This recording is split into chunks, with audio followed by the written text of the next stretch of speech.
Flint Marsh. As you look out across the estuary, ponder on the changing face of Flint's coast. This former military stronghold and port was once a seaside resort and then a bustling industrial area.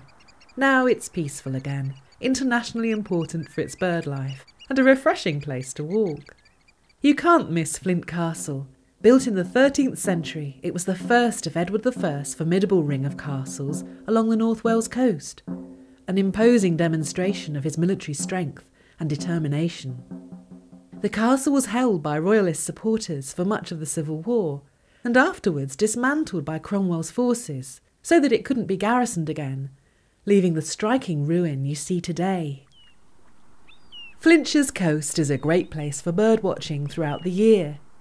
When the tide is out, you can see them feeding on the mudflats, but high tide is also good for bird watching, as the birds are pushed up onto the salt marsh. Many birds remain all year and breed locally. Oyster catchers are probably the most commonly seen. They're certainly the easiest to recognise and the noisiest. Around 10% of the British population live here. You often see large groups on the salt marsh at high tide, or probing in the mud for cockles when the tide is out. Look also for curlew, tall waders with long curved beaks and a distinctive call, or redshank, smaller and more active waders, easily identifiable as the name suggests by their bright red legs. Large numbers of shelduck also breed here. There are egrets too, once only associated with hotter climes, but now a familiar sight here. You may also see large cormorants swimming in the water or standing on the mudflats, often holding their wings out to dry.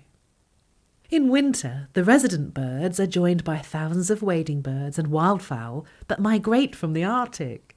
Flocks of small waders like dunlin and knot scurry across the exposed mud or wheel in the sky when disturbed, their shrill calls breaking the silence.